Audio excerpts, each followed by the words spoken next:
Hi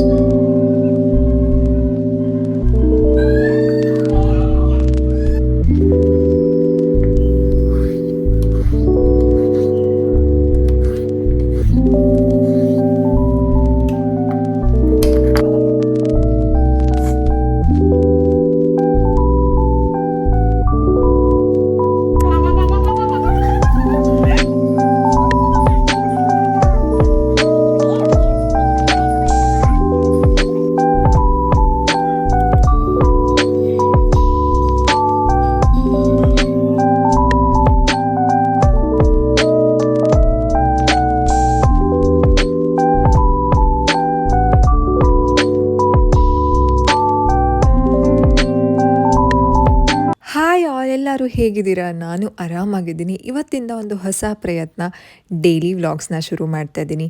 ಅಂತಂದರೆ ನನ್ನ ದಿನಚರಿ ಹೇಗಿರುತ್ತೆ, ಅದಿತಿಯ ದಿನಚರಿ ಹೇಗಿರುತ್ತೆ, ಎಲ್ಲನೂ ನಿಮ್ಮ ಹತ್ರ ಶೇರ್ ಮಾಡಿಕೊಳ್ಳುವಂತಹ ಪ್ರಯತ್ನ ಇವತ್ತಿಂದ ಶುರುವಾಗಿದೆ. ಬಹಳಷ್ಟು ದಿನದಿಂದ ನನಗೆ ಇನ್ಸ್ಟಾಗ್ರಾಮಲ್ಲಿ ನನ್ನ ಫಾಲೋವರ್ಸ್ ನನಗೆ ಮೆಸೇಜ್ ಮಾಡಿ ಹೇಳ್ತಾನೆ ಇದ್ದರು, ದಯವಿಟ್ಟು ಡೈಲಿ ವ್ಲಾಗ್ಸ್ನ ಶುರು ಮಾಡಿ, ಹೇಗೆ ಮೇಂಟೈನ್ ಮಾಡ್ತಿದ್ದೀರಾ ವರ್ಕ್ ಲೈಫು ಮತ್ತು ಮಗು ಮನೆ ಎಲ್ಲನೂ ಹೇಗೆ ಬ್ಯಾಲೆನ್ಸ್ ಮಾಡ್ತಿದ್ದೀರಾ ಅನ್ನುವಂತಹ ಒಂದು ಡೀಟೇಲ್ಡಾಗಿ ವಿಡಿಯೋ ಮಾಡಿ ಡೈಲಿ ವ್ಲಾಗ್ಸ್ನ ಶುರು ಮಾಡಿ ಅಂತ ತುಂಬ ದಿನದಿಂದನೇ ಮಾಡಬೇಕು ಅಂತ ಅಂದ್ಕೊತಿದ್ದೆ. ಸಾಧ್ಯ ಆಗಿರಲಿಲ್ಲ. ಆದರೆ ಇವತ್ತಿಂದ ನನ್ನ ಪಯಣ ಡೈಲಿ ವ್ಲಾಗ್ಸ್ ಮುಖಾಂತರ ಶುರುವಾಗಿದೆ. ಮೊದಲಿಗೆ ನನ್ನ ದಿನಚರಿ ಶುರುವಾಗೋದು ಬೆಳಗ್ಗೆ 6 ಗಂಟೆ ಎದ್ದೇಳಬೇಕು ಅಂತ ಅಂದ್ಕೊತೀನಿ, ಆದರೆ ಆಗಲ್ಲ. 7 ಗಂಟೆಗೆ ಎದ್ಬಿಡ್ತೀನಿ. ಏನಕ್ಕಂತಂದರೆ ನಾನು ಮಲ್ಕೊಳ್ಳೋದು ತುಂಬ ಲೇಟ್ ಆಗುತ್ತೆ. ಎಡಿಟಿಂಗ್ ಎಲ್ಲ ನೈಟ್ ಟೈಮ ಇಟ್ಕೊಂಡಿರ್ತೀನಿ. ಏನಕ್ಕಂತಂದರೆ ಬೆಳಗ್ಗೆ ಮನೆ ಕೆಲಸ, ಅದಿತಿ ನನ್ನ ಒಂದು ಕೆಲಸ ಇರುತ್ತೆ ಅಲ್ಲ, ಅದಕ್ಕೋಸ್ಕರ ನೈಟ್ ಟೈಮ್ ಇಟ್ಕೊತೀನಿ. ಬೆಳಗ್ಗೆ ಎದ್ದಿದ ತಕ್ಷಣ ನನಗೆ ಅಭ್ಯಾಸ ಏನು ಅಂತಂದರೆ, ಮನೆ ಬಾಗಿಲು ತೆಗೆದು ಆಚೆ ಹೋಗಿ ಒಂದು 5 ನಿಮಿಷ ನಿಂತ್ಕೊಂಡು ಅದಾದಮೇಲೆ ಅಡುಗೆ ಮನೆಗೆ ಬಂದು ಕಿಟಕಿ ಎಲ್ಲ ಓಪನ್ ಮಾಡಿ ಹಾಲನ್ನ ಬಿಸಿಗಿಡ್ತೀನಿ. ಅಕ್ಷಯ ಕಲ್ಪ ಹಾಲನ್ನ ಅದಿತಿಗೆ ಯೂಸ್ ಮಾಡ್ತೀವಿ. ಸೊ ಅದನ್ನು ಬಿಸಿಗಿಟ್ಟು ಬೆಳಗಿನ ಬ್ರೇಕ್ಫಾಸ್ಟು ಮತ್ತು ಮಧ್ಯಾಹ್ನದಕ್ಕೆಲ್ಲ ಇವಾಗಲೇ ತರಕಾರಿನ ಕಟ್ ಮಾಡಿ ಇಟ್ಕೊಂಡ್ಬಿಡ್ತೀನಿ. ನಾನು ಆರ್ಗನೈಸ್ಡಾಗಿ ವರ್ಕ್ ಮಾಡೋದ್ರಿಂದ ನನಗೆ ಯಾವುದೇ ರೀತಿ ಕೆಲಸ ಕಷ್ಟ ಅಂತ ಅನಿಸೋದಿಲ್ಲ. ಆ್ಯಂಡ್ ಯಾವುದು ಇಷ್ಟೊಂದು ಕೆಲಸನ ಅಂತ ನನಗೆ ಅನಿಸೋದಿಲ್ಲ. ಅಂದರೆ ಹಿಂದಿನ ದಿನವೇ ಪ್ಲ್ಯಾನ್ ಮಾಡ್ಕೊಳ್ಳೋದಕ್ಕಿಂತ ನಾನು ಆವಾಗಲೇ ಪ್ಲ್ಯಾನ್ ಮಾಡಿಕೊಂಡ್ರೂ ಯಾವುದು ಯಾವ ಸಮಯಕ್ಕೆ ಆಗುತ್ತೆ ಅನ್ನುವಂತಹ ಪ್ಲ್ಯಾನ್ನ ನಾನು ಮಾಡ್ಕೊಳ್ತೀನಿ. ಅದಕ್ಕೋಸ್ಕರ ನನಗೆ ಅಷ್ಟು ಕಷ್ಟ ಆಗೋದಿಲ್ಲ. ಯಾವುದೇ ಒಂದು ಕೆಲಸನೂ ಸಹ ನಾನು ಈ ಕೆಲಸ ಆದಮೇಲೆ ಈ ಕೆಲಸ ಬ್ಯಾಕ್ ಟು ಬ್ಯಾಕ್ ಕೆಲಸನ ಇಟ್ಕೊಂಡ್ರೂ ಸಹ ಟೈಮ್ ಸೇವಿಂಗ್ಗೆ ಸ್ವಲ್ಪ ನಾನು ಜಾಸ್ತಿ ಹೊತ್ತು ಕೊಡ್ತೀನಿ. ಈಗ ಮಧ್ಯಾಹ್ನಕ್ಕೆ ನಾನು ಈ ಒಂದು ಪಡವಲಕಾಯಿ ಸಾಂಬಾರನ್ನ ಮಾಡ್ಕೊಳ್ಬೇಕು ಅಂತ ಅಂದ್ಕೊಂಡಿದ್ದು, ಆದರೆ ತರಕಾರಿನ ಈಗಲೇ ಕಟ್ ಮಾಡಿ ಇಟ್ಕೊಂಡ್ಬಿಟ್ರೆ ಮಧ್ಯಾಹ್ನಕ್ಕೆ ಈಸಿ ಆಗುತ್ತೆ. ಅದಿತಿ ಎದ್ದೋಳೋದು 9 o'clock ಹಾಗೆ ಎದ್ದೊಳ್ತಾರೆ. ಆದರೆ ಇವತ್ತು ಸ್ವಲ್ಪ ಬೇಗನೆ ಎದ್ಬಿಟ್ರು, 8:30ಗೆಲ್ಲ ಎದ್ಬಿಟ್ರು. ನಾನು ಹಾಲೆಲ್ಲ ಕಾಯಿಸ್ಕೊಂಡು ಮನೆ ಕೆಲಸ ಜೊತೆಗೆ ಮಾಡಿಕೊಂಡು ತರಕಾರಿ ಕಟ್ ಮಾಡ್ತಿದ್ದೆ. ಅಷ್ಟರಲ್ಲಿ ಅದಿತಿ ಎದ್ದೇ ಬಿಟ್ಟರು. ಆ ಸಮಯದಲ್ಲಿ ನನಗೆ ಏನೇ ಕೆಲಸ ಇದ್ದರೂ, ನಾನು ಎಷ್ಟೇ ಬ್ಯುಸಿ ಇದ್ದರೂ, ಅಡುಗೆ ಮನೆಯಲ್ಲಿ ಕೆಲವೊಂದು ಸಲ ಅರ್ಧಂಬರ್ಧ ಅಡುಗೆ ಮಾಡ್ತಿದ್ರು ಸಹ ಅದಿತಿ ಎದ್ದರೆ ನಾನೇ ಹೋಗಿ ಅದಿತಿನ ಹಗ್ ಮಾಡಿ ತುಂಬ ಒಳ್ಳೆ ಟೈಮ್ನ ಸ್ಪೆಂಡ್ ಮಾಡಿ ಅದಿತಿನ ದೇವ್ರನ್ನ ಮುಖ ತೋರಿಸಿ ಅದಾದಮೇಲೆ ಅದಿತಿಗೆ ನಾನೇ ಎಬ್ಸೋದು. ಆ ರೊಟೀನ್ನ ನಾನು ಫಾಲೋ ಮಾಡ್ಕೊಂಡು ಬಂದಿದ್ದೀನಿ. ಅಂತಂದರೆ ಅದಿತಿ ಎದ್ದೋಳೋದಕ್ಕಿಂತ ಮುಂಚೆ ನಾನು ಡ್ಯಾಡಾ ಯೂಶಲಿ ಎದ್ದಿರ್ತೀವಿ. ಕೆಲವೊಂದು ಸಲ ಡ್ಯಾಡಾ ಅದಿತಿ ಜೊತೆನೇ ನಿದ್ದೆ ಮಾಡ್ತಿರ್ತಾರೆ. ಅದಿತಿ ಎದ್ದಿದ ತಕ್ಷಣ ಬಂದು ನನಗೆ ಹೇಳ್ತಾರೆ ದಟ್ ಅದಿತಿ ಎದ್ದಿದ್ದಾರೆ ಅಂತ. ಆವಾಗ ಹೋಗಿ ನಾನು ಅದಿತಿನ ಎಬ್ಬಿಸಿ ಬಲ್ಗಡೆ ಎಬ್ಬಿಸಿ ಸ್ತೋತ್ರ ಎಲ್ಲ ಹೇಳಿಸಿ ಆ ಒಂದು ಬಾಂಡನ್ನ ನಾನು ಇಟ್ಕೊಂಡಿದ್ದೀನಿ. ನನಗೆ ತುಂಬ ಸ್ಯಾಟಿಸ್ಫ್ಯಾಕ್ಷನ್ ಅನಿಸುತ್ತೆ ಅದಿತಿನ ನಾನೇ ಎಬ್ಬಿಸ್ಬೇಕು ಅಂತಂದರೆ. ಮಕ್ಕಳಿಗೆ ನಾವು ಬೆಳಗ್ಗೆ ಎದ್ದಿದ ತಕ್ಷಣ ಎಷ್ಟು ಪಾಸಿಟಿವ್ ಆಗಿ ನಾವು ಒಂದು ಡೇನ ನಾವು ಸ್ಟಾರ್ಟ್ ಮಾಡ್ತೀವೋ ಅಷ್ಟು ಚೆನ್ನಾಗಿರುತ್ತೆ. ಆ್ಯಂಡ್ ಮಕ್ಕಳ ಡೆವಲಪ್ಮೆಂಟ್ಗೂ ಸಹ ಅದು ಒಳ್ಳೆಯದು. ಅಷ್ಟೇ ಗಡಿಬಿಡಿಯಲ್ಲಿ ನಾನು ಮಾಡ್ಕೊಳ್ತಾ ಇರ್ತೀನಿ. ಅಂತಂದರೆ ತರಕಾರಿಗಳನ್ನ ಕಟ್ ಮಾಡ್ಕೊಂಡ್ಬಿಟ್ರೆ ಅಡುಗೆ ಬೇಗ ಆಗೋಗ್ಬಿಡತ್ತೆ. ಅದಕ್ಕೋಸ್ಕರ ಸೀಮೆ ಬದನೆಕಾಯಿ ಪಲ್ಯ ಮತ್ತು ತಿಂಡಿಗೆ ಚಪಾತಿ ಮಾಡ್ಕೊಳ್ಳೋಣ ಅಂತ ಅಂದ್ಕೊಂಡಿದ್ವಿ. ಸೊ ಅದಕ್ಕೋಸ್ಕರ ತರಕಾರಿಗಳನ್ನ ಎಲ್ಲ ಕಟ್ ಮಾಡ್ಕೊಂಡ್ಬಿಡೋಣ. ನಾನಿಲ್ಲಿ ಯೂಸ್ ಮಾಡ್ತಿರೋದು ಸಣ್ಣ ಈರುಳ್ಳಿ, ಸಾಂಬಾರು ಈರುಳ್ಳಿ ಅಂತೀವಲ್ಲ, ಅದನ್ನು ಮನೆಗೆ ಯೂಸ್ ಮಾಡಬೇಕು ಅಂತ ಒಂದು ಸ್ವಲ್ಪ ದಿನದಿಂದ ಟ್ರೈ ಮಾಡ್ತಿದ್ದೀನಿ. ಸೊ ಇದೆಲ್ಲ ಟೈಮ್ ಹಿಡಿಯುತ್ತೆ, ಬಟ್ ಬೇಗ ಆರ್ಗನೈಸ್ಡಾಗಿ ಮಾಡ್ಕೊಂಡ್ಬಿಟ್ರೆ ಬೇಗ ಕೆಲಸ ಆಗೋಗ್ಬಿಡತ್ತೆ. ತುಂಬ ನನಗೆ ಕಮೆಂಟ್ಸ್ ಬರುತ್ತೆ, ನೀವೇನು ಕೆಲಸ ಮಾಡ್ತೀರಾ ಅಂತ. ನಾನು ಥೆರಪಿಸ್ಟ್ ಮತ್ತು ಸ್ಪೆಷಲ್ ಎಜುಕೇಟರ್, ಕೌನ್ಸಿಲಿಂಗ್ ಸಹ ಮಾಡ್ತೀನಿ. ಈಗ ಸದ್ಯಕ್ಕೆ ಮನೆಗೆ ಮಕ್ಕಳು ಬರ್ತಾರೆ. ಮುಂಚೆ ನಾನು ಹೌಸ್ ವಿಸಿಟ್ ಎಲ್ಲ ಮಾಡ್ತಾ ಇದ್ದೆ. ಈಗ ಮನೆಗೆ ಮಕ್ಕಳು ಬರ್ತಾರೆ ಆ್ಯಂಡ್ ಆನ್ಲೈನ್ ಸೆಷನ್ಸ್ ಸಹ ತಗೊಳ್ತೀನಿ. ಮುಂದಿನ ದಿನಗಳಲ್ಲಿ ನನ್ನ ಕಂಪ್ಲೀಟ್ ಡೀಟೇಲ್ಸ್ ನಿಮಗೆ ಗೊತ್ತಾಗುತ್ತೆ. ಆ್ಯಂಡ್ ನನಗೆ ಗೊತ್ತಿದೆ ನನ್ನ ಯೂಟ್ಯೂಬ್ ಫ್ಯಾಮಿಲಿ ನನ್ನ ಒಂದು personal life and professional life ಬಗ್ಗೆ ಜಾಸ್ತಿ ಇಂಟ್ರೆಸ್ಟ್ ಇದೆ ತಿಳ್ಕೊಳ್ಳೋದಕ್ಕೆ ಅಂತ. ತರಕಾರಿ ಆಲ್ಮೋಸ್ಟ್ ಎಲ್ಲ ಫಿನಿಶ್ ಆಯಿತು. ಅಷ್ಟರಲ್ಲಿ ಡ್ಯಾಡಾ ಬಂದು ಹೇಳಿದ್ರು ಅದಿತಿ ಎದ್ರು ಅಂತ. ಅದಿತಿನ ಹೋಗಿ ಸರ್ಪ್ರೈಸ್ ಅಂತ ಹೇಳ್ತೀನಿ. ಅದಿತಿನೂ ಸರ್ಪ್ರೈಸ್ ಆಗಿ ಗುಡ್ ಮಾರ್ನಿಂಗ್ ಮಮ್ಮ ಅಂತ ಹೇಳ್ತಾರೆ. ಆಲ್ರೆಡಿ ಡ್ಯಾಡಾ ಎಲ್ಲ ಎದ್ದಿರ್ತಾರಲ್ಲ, ಸೊ ಡ್ಯಾಡಾ ಎಲ್ಲ ರೂಮಲ್ಲಿ ಇರುವಂತಹ ಗಣೇಶನ ಎಲ್ಲ ತೋರಿಸಿ ಎದ್ದಿದ ತಕ್ಷಣ ನಾವು ದೇವ್ರನ್ನ ತೋರಿಸ್ತೀವಿ ಬಲ್ಗಡೆ ಎಬ್ಬಿಸಿ. ಡ್ಯಾಡಾ ಆ ಒಂದು ಪ್ರೊಸೀಜರ್ನೆಲ್ಲ ಮಾಡಿದರು. ನಾನು ಹೋಗಿ ಅದಿತಿಗೆ hi Aditi surprise good morning ಅಂತ ಎಲ್ಲ ಹೇಳಿ ನನಗೆ ತುಂಬ ಸ್ಯಾಟಿಸ್ಫ್ಯಾಕ್ಷನ್ ಕೊಡುತ್ತೆ ದಟ್ ಎದ್ದಿದ ತಕ್ಷಣ ಅದಿತಿನ ಹಗ್ ಮಾಡಿ ತುಂಬ ಮುದ್ದು ಮಾಡಿ ಪ್ರೀತಿ ಮಾಡೋದ್ರಿಂದ ನನಗೆ ತುಂಬ ಖುಷಿ ಕೊಡುತ್ತೆ. ಆ್ಯಂಡ್ ಇದು ರಿಸರ್ಚ್ ಪ್ರಕಾರನೂ ಸಹ ಪ್ರೂವ್ ಆಗಿದೆ ದಟ್ ಎದ್ದಿದ ತಕ್ಷಣ ಮಕ್ಕಳ ಜೊತೆ ಒಂದು 5 ನಿಮಿಷ ಅಥವಾ 10 ನಿಮಿಷ ಮಕ್ಕಳ ಹತ್ರ ನಾವು ನಮಗೆ ಯಾವ ರೀತಿ ಮಕ್ಕಳು ಬೆಳವಣಿಗೆ ಆಗಬೇಕು, ಮಕ್ಕಳು ಏನೇನು ಆಗಬೇಕು ಅಂತಂದರೆ, ಇವಾಗ ಕೆಲವರಿಗೆ ಆಸೆ ಇರುತ್ತೆ ನನ್ನ ಮಗು ಒಂದು ಒಳ್ಳೆ ಒಂದು ಪ್ರಜೆ ಆಗಬೇಕು ಸಮಾಜಕ್ಕೆ ಅನ್ನೋದೇ ತುಂಬ ಒಳ್ಳೆ ಒಂದು ಆಲೋಚನೆ ಅಲ್ವಾ. ಅಂತಹ ಆಲೋಚನೆಗಳನ್ನ ನಾವು ಮಕ್ಕಳಿಗೆ ಹೇಳೋದ್ರಿಂದ ನೀನು ತುಂಬ ಸ್ಟ್ರಾಂಗು, ನೀನು ಅಮ್ಮ ಅಪ್ಪನ ತುಂಬ ಇಷ್ಟಪಡ್ತೀಯ, ಈ ರೀತಿಯಾದ ಒಂದು ಥಾಟ್ಸ್ನ ನಾವು ಮಕ್ಕಳಿಗೆ ಹೇಳೋದ್ರಿಂದ ಅದು ಪಾಸಿಟಿವ್ ಆಗಿ ಕನ್ವರ್ಟ್ ಆಗುತ್ತೆ. ಈ ರೀತಿ ನಾನು ಅದಿತಿಗೆ ಹುಟ್ಟಿದಾಗ್ಲಿಂದನೂ ಇದನ್ನು ಫಾಲೋ ಮಾಡ್ಕೊಂಡು ಬಂದಿದ್ದೀನಿ. ನನಗೆ ತುಂಬ ಇಷ್ಟ. ಯಾವುದೇ ಕಾರಣಕ್ಕೂ ನಾನು ಇದನ್ನು ಮಿಸ್ ಮಾಡ್ಕೊಳ್ಳೋದಿಲ್ಲ. ಎಷ್ಟೇ ಕೆಲಸ ಇರಲಿ, ಎಷ್ಟೇ ನಾನು ಬ್ಯುಸಿ ಇರಲಿ, ಇದನ್ನು ನಾನು ಮಿಸ್ ಮಾಡ್ಕೊಳ್ಳೋದಿಲ್ಲ. ಏನಕ್ಕಂತಂದರೆ ಇದು ನನಗೆ ಸ್ಯಾಟಿಸ್ಫ್ಯಾಕ್ಷನ್ ಅನ್ನೋದಕ್ಕಿಂತ ಅದಿತಿ ದಿನವೂ ಸಹ ಇದರಿಂದ ಚೆನ್ನಾಗಿದೆ and we are achieving it ಅಂತ ಅನಿಸುತ್ತೆ ನನಗೆ. ಈ ರೀತಿ ಅದಿತಿ ಜೊತೆ ಚೆನ್ನಾಗಿ ಒಂದು 5 to 10 ಮಿನಿಟ್ಸ್ ಸ್ಪೆಂಡ್ ಮಾಡಿ, ಕೆಲವೊಂದು ಸಲ ಅರ್ಧ ಗಂಟೆನೇ ಸ್ಪೆಂಡ್ ಮಾಡಿರ್ತೀನಿ. ಯು ಡೋಂಟ್ ಬಿಲೀವ್, ಎಸ್ ಆ ಟೈಮ್ ನನಗೆ ವೇಸ್ಟ್ ಅಂತ ಇದುವರೆಗೂ ಅನಿಸಿಲ್ಲ. ಕೆಲವೊಂದು ಸಲ ಅನಿಸುತ್ತೆ ಅಲ್ಲ ನಮಗೂ, ಅಯ್ಯೋ ಸುಮ್ಮನೆ ಟೈಮ್ ವೇಸ್ಟ್ ಮಾಡಿದೆ ಅಂತ. ಬಟ್ ನನಗೆ ಈ ಒಂದು ಅಂತಂದರೆ ಏನೇ ಕೆಲಸ ಇದ್ರೂ ಅದಿತಿನ ಬಂದು ಎಬ್ಬಿಸಿ ಹಗ್ ಮಾಡಿ ಪ್ರೀತಿ ಮಾಡಿ ಅದಾದಮೇಲೆ ಆಚೆ ಕರ್ಕೊಂಡು ಹೋಗೋದು ತುಂಬ ಸಮಾಧಾನ ಕೊಡುತ್ತೆ. ನಾನು ಅದನ್ನೇ ಫಾಲೋ ಮಾಡ್ಕೊಂಡು ಬಂದಿದ್ದೀನಿ, ಮುಂದೆನೂ ಫಾಲೋ ಮಾಡ್ತೀನಿ. ಎಷ್ಟೇ ಬ್ಯುಸಿ ಆದರೂ ಇದನ್ನಂತೂ ನಾನು ಬಿಡಬಾರ್ದು ಅನ್ನುವಂತಹ ಒಂದು ಥಾಟ್ ಪ್ರಾಸೆಸ್ಸಲ್ಲಿ ನಾನಿದ್ದೀನಿ. ಎಬ್ಬಿಸಿ ತುಂಬ ಮುದ್ದು ಮಾಡಿ ಎಬ್ಬಿಸಿ ಅದಿತಿನ ಆಚೆ ಕರ್ಕೊಂಡು ಹೋಗ್ತೀನಿ. ಬಲಗಡೆ ಎಬ್ಬಿಸೋದು ಅಂದರೆ ಕೈನ ನೋಡಿಕೊಂಡು ಕರಾಗ್ರೆ ವಸತಿ ಹೇಳೋದು. ನಿಮಗೆ ಗೊತ್ತಿದೆ ನನ್ನ ಯೂಟ್ಯೂಬ್ ಫ್ಯಾಮಿಲಿ ಆ್ಯಂಡ್ ಇನ್ಸ್ಟಾಗ್ರಾಮ್ ಫ್ಯಾಮಿಲಿಗೆ ಅದಿತಿ ಕರಾಗ್ರೆ ವಸತಿ ಹೇಳ್ತಾರೆ, ವಕ್ರತುಂಡ ಮಹಾಕಾಯ, ಸರಸ್ವತಿ ನಮಸ್ತುಭ್ಯಂ ಎಲ್ಲನೂ ಹೇಳೋದಕ್ಕೆ ಕಲ್ತಿದ್ದಾರೆ. ಯಾಕೆ ಇಷ್ಟೆಲ್ಲ ಸ್ತೋತ್ರಗಳನ್ನ ಅಥವಾ ಈ ಎಲ್ಲ ಸ್ತೋತ್ರಗಳನ್ನೂ ಅದಿತಿ ಹೇಳೋದಕ್ಕೆ ಕಾರಣ ಡೈಲಿ ರೊಟೀನ್ ಅಂತಂದರೆ ಯಾವುದೇ ಕಾರಣಕ್ಕೂ ಈ ರೊಟೀನ್ ಚೇಂಜ್ ಆಗೋದಿಲ್ಲ. ಕಂಪಲ್ಸರಿ ಡೈಲಿ ರೊಟೀನ್ ಇದ್ದೇ ಇರುತ್ತೆ.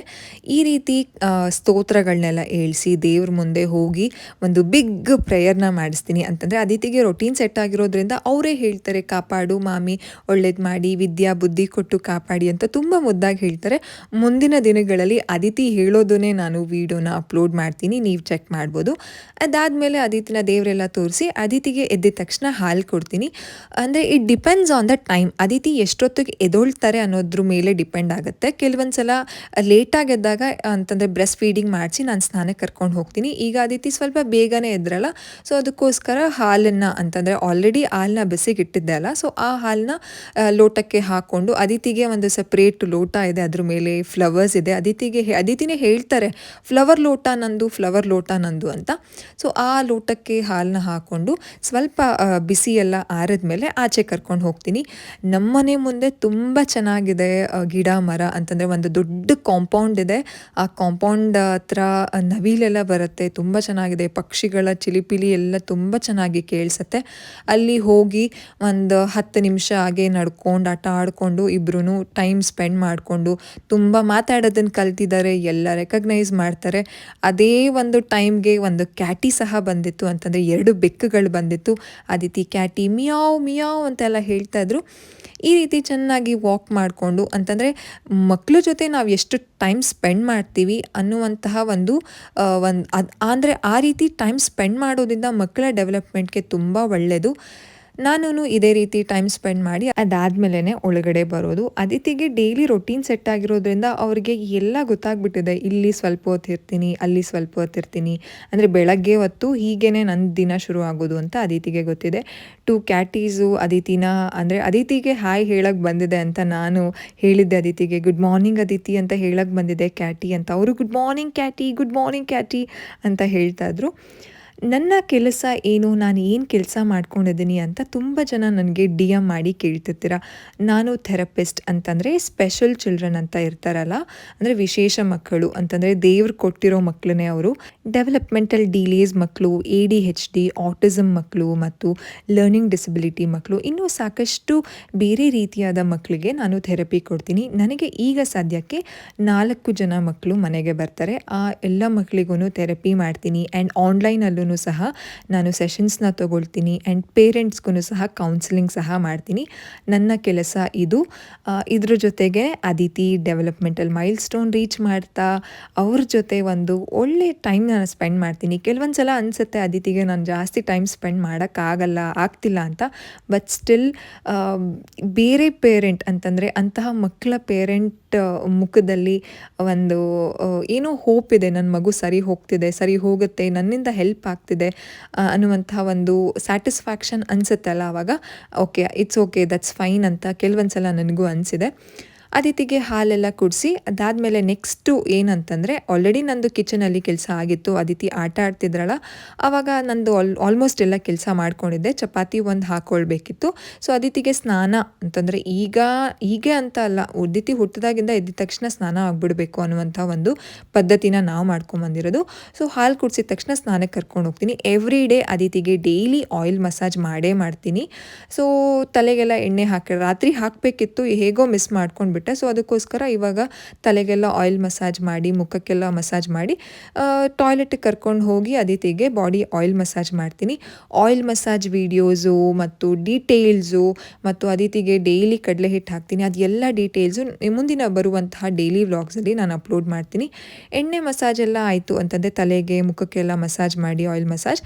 ಅದಿತಿಗೆ ಸ್ನಾನನೂ ಮುಗೀತು. ಸ್ನಾನ ಆದಮೇಲೆ ಕ್ಯೂಟಾಗಿ ಗ್ರೇಪ್ಸ್ದು ಕ್ಲಿಪ್ ಹಾಕ್ಕೊಂಡು ಅದಿತಿ ರೆಡಿ ಆದರು. ರೆಡಿ ಆಗಿದ ತಕ್ಷಣ ಅಗೇನ್ ಒಂದು ಪ್ರಾಸೆಸ್ ಇರುತ್ತೆ ಅಂತಂದರೆ ದೇವರಿಗೆ ಕೈ ಮುಗಿಬೇಕು. ಆಲ್ರೆಡಿ ಮನೆಯಲ್ಲೆಲ್ಲ ಪೂಜೆ ಆಗಿರುತ್ತೆ. ಮನೆಯಲ್ಲಿ ಅದಿತಿ ದೇವರಿಗೆಲ್ಲ ಕೈ ಮುಗಿದು ಬ್ರೇಕ್ಫಾಸ್ಟಿಗೆ ರೆಡಿ ಆಗ್ತಾರೆ. ಇವತ್ತು ಒಂದು ಸ್ಪೆಷಲ್ ರೆಸಿಪಿ ಮಾಡಿದ್ದೆ ಅದಿತಿಗೆ, ನ್ಯೂ ರೆಸಿಪಿ. ಮುಂಚೆ ಇದನ್ನು ಡಿಫ್ರೆಂಟಾಗಿ ಮಾಡಿದ್ದೆ, ಇವತ್ತು ಈ ಥರ ಮಾಡೋಣ ಅಂತ ಅಂದ್ಬಿಟ್ಟು ಯಾವುದನ್ನು ಮಾಡಿದ್ದೆ ಅಂತಂದರೆ ಗೋಲಿ ಇಡ್ಲೀಸ್ ಅಂತಂದರೆ ಚಿಕ್ಕ ಚಿಕ್ಕ ಇಡ್ಲೀಸ್ನ ಮಾಡಿದ್ದೆ. ಅದಿತಿ ಅದನ್ನು ಪಾಪ್ಕಾರ್ನ್ ಅಂತ ಕೂಗ್ತಾಯಿದ್ರು, ಅಂತಂದರೆ ಅದನ್ನು ಪಾಪ್ಕಾರ್ನ್ ಅಂತ ಅಂದ್ಕೊಂಡ್ಬಿಟ್ಟಿದ್ರು. ಸ್ನಾನ ಎಲ್ಲ ಆದಮೇಲೆ ಅದಿತಿ ರೆಡಿ ಆದರು. ಸೊ ಬ್ರೇಕ್ಫಾಸ್ಟು ನಾನು ಆಲ್ಮೋಸ್ಟ್ ಅಂತಂದರೆ ಅದಿತಿ ರೆಡಿ ಆದಮೇಲೆ ಅವ್ರು ಆಟ ಆಡ್ತಿರ್ತಾರೆ ಆರಾಮಾಗಿ. ಆವಾಗ ಹೋಗಿ ಇದನ್ನು ನಾನು ಹೇಗೆ ರೆಸಿಪಿ ಮಾಡೋದು ಕಂಪ್ಲೀಟ್ ಡೀಟೇಲ್ನ ನಾನು ಇನ್ನೊಂದು ವೀಡಿಯೋ ಅಂತಂದರೆ ನಾಳೆ ಬರುವಂಥ ವೀಡಿಯೋಸಲ್ಲಿ ಅಪ್ಲೋಡ್ ಮಾಡ್ತೀನಿ. Daily vlogs will be different. And ಈ ರೀತಿ ರೆಸಿಪಿ ನಾನು ಮುಂಚೆ ನನ್ನ ಚಾನಲಲ್ಲಿ ಹೇಗೆ ಅಪ್ಲೋಡ್ ಮಾಡ್ತಿದ್ದೆ ಅದೇ ರೀತಿ ಅಪ್ಲೋಡ್ ಮಾಡ್ತೀನಿ. ರೆಸಿಪಿನೂ ರೆಡಿ ಆಯಿತು. ಅದಿತಿಗೆ ಫೋರ್ಕಲ್ಲಿ ತಿನ್ನೋದಕ್ಕೆ ಹೇಳಿ ಕೊಟ್ಟಿದ್ದೆ. ಸೊ ಅದಿತಿನೂ ತಿಂತಾಯಿದ್ರು. ಸೊ ಇದಾಗಿತ್ತು ಇವತ್ತಿನ ನನ್ನ ಡೈಲಿ ವ್ಲಾಗ್. ಅಂತಂದರೆ ಬೆಳಗ್ಗೆ ಹೇಗಿರುತ್ತೆ, ಹೇಗೆ ಶುರುವಾಗುತ್ತೆ, ಏನೇನೆಲ್ಲ ಮಾಡ್ತೀನಿ ಅಂತಂದರೆ, ಅದಿತಿಗೆ ಇವತ್ತು ಹೊಸ ರೆಸಿಪಿ ಇತ್ತು, ಹೊಸ ರೆಸಿಪಿನ ಟ್ರೈ ಮಾಡಿದ್ದೆ, ಅದನ್ನು ಅದಿತಿಗೆ ಮಾಡಿಕೊಟ್ಟಿದ್ದೆ. ಈ ಒಂದು ವಿಡಿಯೋನೂ ಸಹ ನಾನು ಅಪ್ಲೋಡ್ ಮಾಡ್ತೀನಿ. ಸೊ ಬರುವಂತಹ ದಿನಗಳಲ್ಲಿ ನನ್ನ ದಿನಚರಿ ಇರ್ಬೋದು, ಅದಿತಿಯ ದಿನಚರಿ ಇರ್ಬೋದು, ಆ ಎಲ್ಲ ಡೀಟೇಲ್ಸು ನಾನು ಡೈಲಿ ವ್ಲಾಗಲ್ಲಿ ಶೇರ್ ಮಾಡ್ತೀನಿ. ಆ್ಯಂಡ್ ಖಂಡಿತವಾಗ್ಲೂ ಇದು ನಿಮಗೆ ಇಷ್ಟ ಆಗುತ್ತೆ. ನಿಮಗೆ ಯಾವುದೇ ಒಂದು ಪ್ರಶ್ನೆಗೆ ಉತ್ತರ ನನ್ನ ಕಡೆಯಿಂದ ಬೇಕು, ಅಥವಾ ನಿಮಗೆ ಯಾವುದ್ರ ಬಗ್ಗೆ ನನ್ನ ಒಂದು ಜೀವನದಲ್ಲಿ ತಿಳ್ಕೊಳ್ಳುವಂತಹ ಆಸೆ ಇದೆ ಅಂತಂದರೆ ಖಂಡಿತವಾಗ್ಲೂ ಕಮೆಂಟ್ ಮಾಡಿ. ಅದಕ್ಕೆ ನಾನು ಉತ್ತರವಾಗಿ ವಿಡಿಯೋಸ್ ಮುಖಾಂತರ ನಾನು ತಿಳಿಸ್ತೀನಿ. Take care all of you. See you tomorrow and love you all. ಇನ್ನು ನೀವು ನನ್ನ ಚಾನೆಲ್ಗೆ ಸಬ್ಸ್ಕ್ರೈಬ್ ಮಾಡ್ಕೊಂಡಿಲ್ಲ ಅಂತಂದರೆ ಈಗಲೇ ಸಬ್ಸ್ಕ್ರೈಬ್ ಮಾಡ್ಕೊಳ್ಳಿ. See you in the next video. Bye, love you all.